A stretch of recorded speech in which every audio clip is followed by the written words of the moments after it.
Buongiorno a tutti. Il Presidente prima parlando di Arsenal ha parlato, avete capito bene, ha parlato di valore del territorio e Assinter è l'associazione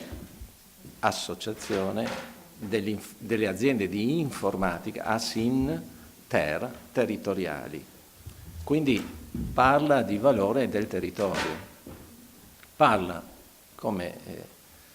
si è detto nell'introduzione, di quelle aziende che sono dedicate a fornire un servizio fondamentalmente informatico, ma non solo, sul territorio, su un certo territorio che può essere un territorio regionale o un territorio di tipo provinciale. Questa associazione serve al fatto che queste aziende hanno la necessità di collaborare per poter fornire delle soluzioni sempre più adeguate alle esigenze dei loro territori. In questa slide vedete quelle che sono le aziende che compongono in questo momento Assinter, quindi è un fenomeno che riguarda tutto il territorio nazionale. Ognuna di queste aziende ha una certa area o regionale o provinciale di influenza. Ecco, queste aziende sono aziende che si sono trovate nella situazione,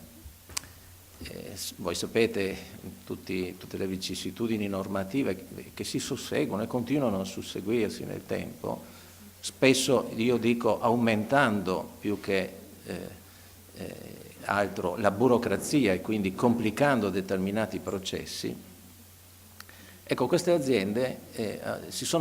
spesso si sono trasformate da altre tipologie di aziende, passando da un concetto di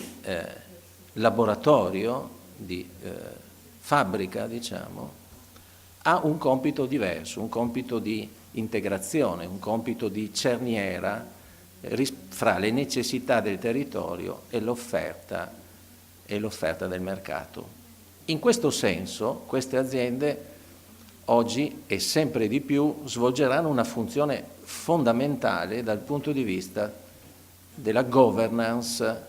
del supporto alla governance dell'ente proprietario e quindi nella gestione della cosiddetta domanda. In realtà sono aziende,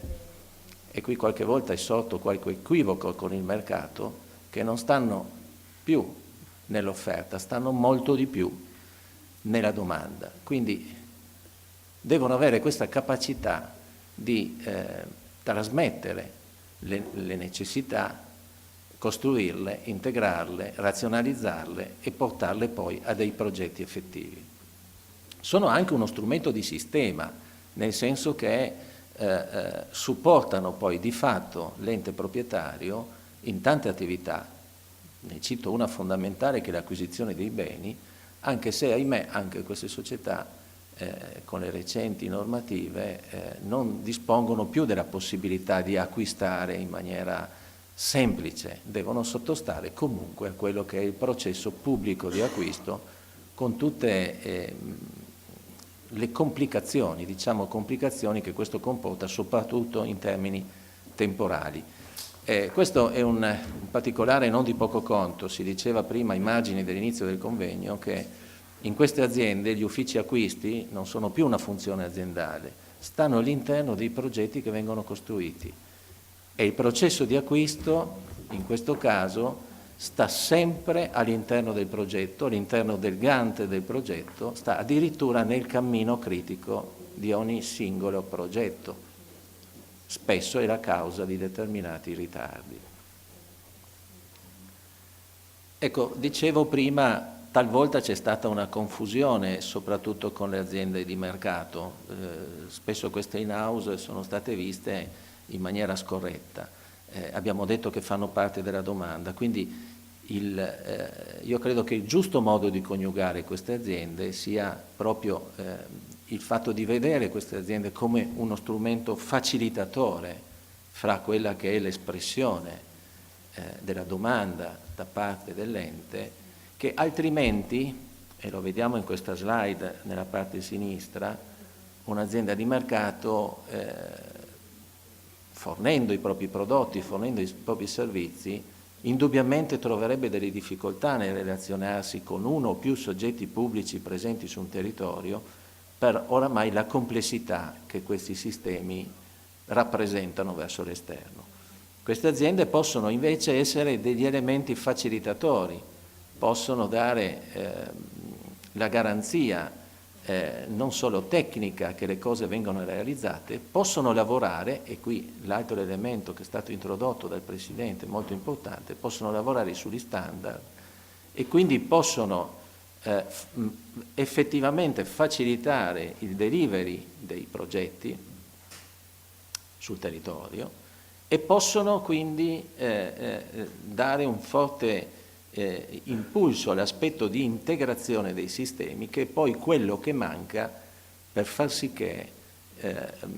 il cosiddetto e-government territoriale decolli effettivamente. Ecco, dicevo prima valore del territorio e valore di queste aziende. Le cose negli ultimi tempi sono cambiate abbastanza radicalmente. Sappiamo che è in atto un processo molto forte di federalismo e questo deve essere correttamente interpretato poi per raggiungere adeguati risultati. Non siamo più nella situazione di progettualità nel campo dell'information technology, e poi magari parliamo nello specifico dell'information technology in ambito sanitario, in cui esistevano dei piani a livello nazionale. La situazione oggi è radicalmente diversa, ci sono tante esperienze, spesso a macchia di leopardo, molto spesso molto localizzate, che quindi portano a delle esperienze che possono essere locali anche di assolutamente eccellenza, e per contrasto delle situazioni che invece sono particolarmente arretrate. Il compito, dicevo, di Assinter è proprio quello di mettere in relazione questi territori con le loro aziende territoriali per poter dare delle risposte concrete. E fra i vari ambiti in cui queste aziende intervengono, sicuramente l'ambito sanitario io credo sia quello fondamentale, non fosse altro perché ha a che fare con l'elemento fondamentale della vita dei cittadini.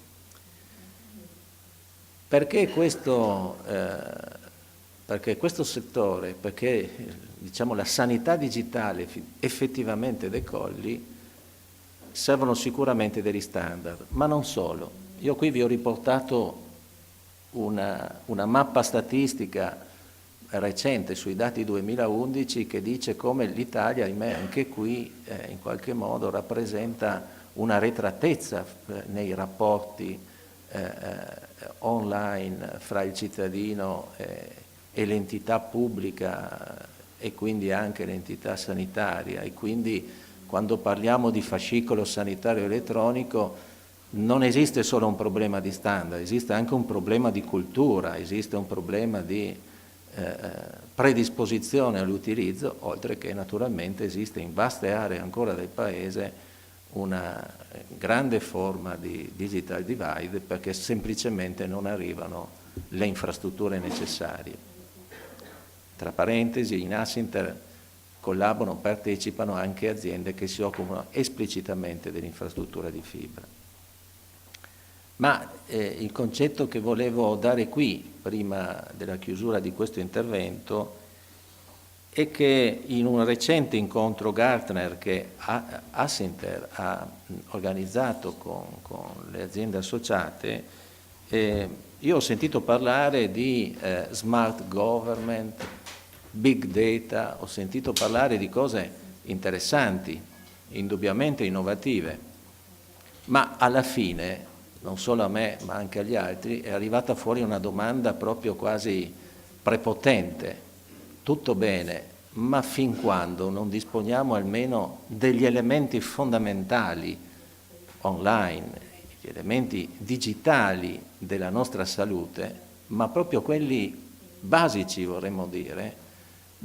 scusate, ma è inutile parlare di tutte queste belle cose se prima non esistono delle infrastrutture forti che diano almeno un senso di omogeneità su questo aspetto dirimente fondamentale della salute a livello nazionale. Qui le cose si complicano perché nell'incontro che abbiamo costruito proprio sul fascicolo sanitario elettronico nel mese di ottobre, Assinter ha fatto questo evento a Trieste, abbiamo sentito anche l'esperienza inglese, abbiamo visto che forse non sempre l'erba del vicino è più verde, abbiamo visto che anche lì ci sono state delle esperienze e si è dovuti ripartire, ma quando abbiamo fatto l'analisi di ciò che succede nel nostro paese, le cose lì le abbiamo viste complicate, ma noi che vogliamo essere sempre ottimisti abbiamo detto che c'era anche un'opportunità e in quell'occasione abbiamo lanciato un gruppo di lavoro fra le aziende in-house all'interno di Assinter, quindi un gruppo di lavoro supportato da Assinter, volto a fare un'azione che io definisco di tipo bottom-up, non certo aspettare regole che dovrebbero arrivare da un qualche organismo nazionale o sovranazionale, ma semplicemente in maniera molto, direi anche umile ma fattiva, mettere a confronto quelle che sono le migliori esperienze di eccellenza in queste aziende nei loro territori e capire, laddove esiste evidentemente un fascicolo sanitario elettronico più o meno avanzato, capire come queste informazioni possono essere messe in comune, con quali standard, semplici standard talvolta, ma in modo tale da poter far sì che questi territori collaborino, che se un cittadino si sposta dall'Emilia Romagna al Friuli Venezia Giulia o alla Lombardia, si possa portare dietro queste informazioni e quindi man mano possa finalmente avere un suo effettivo fascicolo con le sue informazioni sanitarie e per lanciare questa impresa ognuna di queste aziende si è in qualche modo, non dico tassata, ma ha messo sul tavolo alcune delle proprie competenze importanti. Questi signori si stanno già incontrando, si sono incontrati un po' di volte, si incontreranno nel futuro, hanno degli obiettivi e in questa maniera direi forse meno, come posso dire, meno eclatante, meno visibile, in qualche modo però stiamo portando avanti un'iniziativa che credo potrà essere utile e che traguarda quello che potrebbe essere un sogno, che finalmente tutti i cittadini italiani dispongano di un proprio fascicolo, anche se semplice, iniziale, ma un proprio fascicolo sanitario. Chiudo, e anche qui sottolineo con senso di ottimismo, con una slide che veniva utilizzata nel 2003. Ho solo cambiato la scritta interna, ho scritto cittadino e fascicolo sanitario elettronico, lì dentro c'era scritto continuità della cura. Già a quei tempi i concetti, le logiche, il che cosa si doveva fare era abbastanza chiaro, ma ahimè sono passati 8 anni e molte di queste cose sono ancora scritte nel libro dei sogni. Allora questa slide la presento in maniera ottimistica, facendo un augurio che questa iniziativa molto bottom up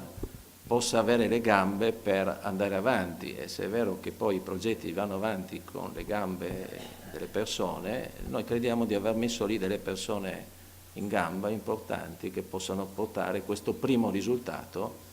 che spero aprirà un po' la pista per il futuro, nella logica di costruire degli standard e poter finalmente fare un passo avanti. Grazie a tutti.